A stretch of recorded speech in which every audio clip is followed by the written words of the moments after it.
Recently, Poco introduced 3 new devices. One of them is the Poco M6 Pro. Now, of course, we have the X6 and the X6 Pro, and we'll have separate videos on those. Do check them out if I already done that or not. But when it comes to the Poco M6, we're gonna focus on this one for now and see how it performs when it comes to the camera. Because while it is the cheapest, it's still decently capable. Yes, there are some sacrifices compared to the Poco X6 Pro and the X6, but by no means does that mean that the M6 Pro is incapable of delivering some solid images, especially for the price itself when it comes to the main sensor mostly. Not the 2 megapixel sensor, that really shouldn't be a thing anymore. Also, good thing it does come with a headphone jack. Anyway, let's dive into this camera review of the Poco M6 Pro. Now, as always, let's look at the specifications for the Poco M6 Pro before we start showcasing results on it. So when it comes to the Poco M6 Pro, in terms of specifications, you get the Helio G99 Ultra. In terms of memory and RAM configuration, you can either get 8GB of RAM and 256GB of memory, or 12GB of RAM and 512GB of memory. Mine comes of course with 512 and you can expand it via the microSD. It comes with LPDDR4X RAM and UFS 2.2 in terms of memory. The display is a 6.67 Full HD display with 120Hz refresh rate. When it comes to the camera, we get a 64 megapixel main sensor with an f-stop of 1.8. According to specs, it has a 1/2 in sensor size, but I cannot really confirm it. It's a 25mm equivalent though. When it comes to the ultra-wide, it's an 8 megapixel sensor with an f-stop of 2.2. And of course we have that lousy 2 megapixel macro as well. When it comes to video recording, the max is 1080p and 60 frames per second. For the front-facing camera, it's a 60 megapixel sensor with an f-stop of 2.5 and max video recording again 1080p and 60 frames per second. Also something worth noting, you do have a headphone jack and you get the charger included as well, plus a case. And you pay far less than a flagship that often loses those features. Now when it comes to this Poco M6 Pro, I will say that there are some things that I've noticed. Of course, the 2 megapixel sensor isn't useful at all and I wouldn't use that, and I don't see the use of it being on the phone. I think it would actually look better without it. It doesn't make a lot of sense. The 8 megapixel ultra wide is there and it's decently capable when it comes to normal situations, so not low light. The performance is fine. The main sensor is actually quite good as well. I will say that images coming from the Poco M6 Pro are a bit brighter and a bit more saturated and everything like that you expect from a phone like this. It isn't my preference, but overall I think it's actually quite nice. You do also have the styles that you expect from it, what you get on, for instance, the Xiaomi 13 Pro and of course the other Pocos as well.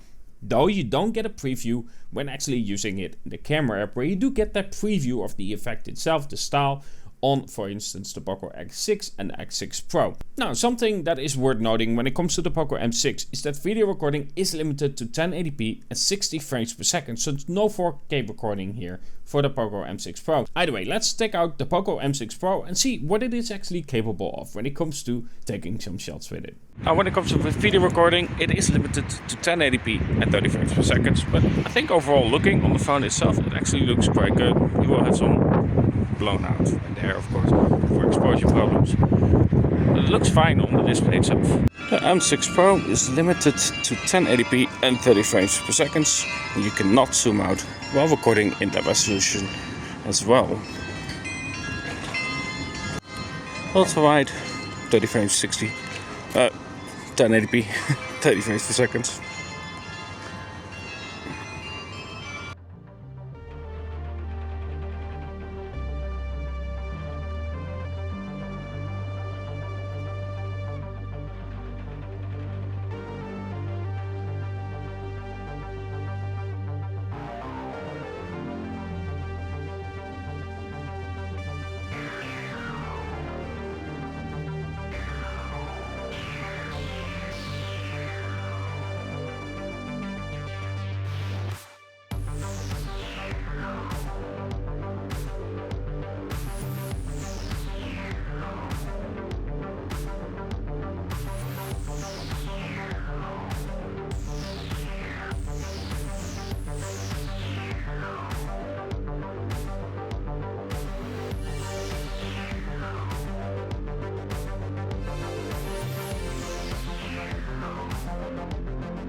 Now when it comes to low light recording, we are talking about a different situation. I think in the terms of the main camera, it is actually quite capable for capturing some shots out there, especially if it isn't too hard. And images are decently bright. I will however say again, of course it does go for more the normal mobile photography, the bit brighter, not realistic in terms of capturing the night. But when it comes to the main sensor, it is decently capable, again, especially for the price, which is something that I have to bring up. For the price itself, in low light, it is actually quite decent in terms of performance. When it comes to, however, the ultra wide, you can definitely tell that it's starting to struggle. You do get some softer images and a bit more grain, and details aren't necessarily there. Not surprising, but it's definitely something that is noticeable when it comes to the ultra wide on the Poco M6 Pro. Again though, price comes to mind.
The Poco M6 Pro is decently capable when it comes to the camera performance.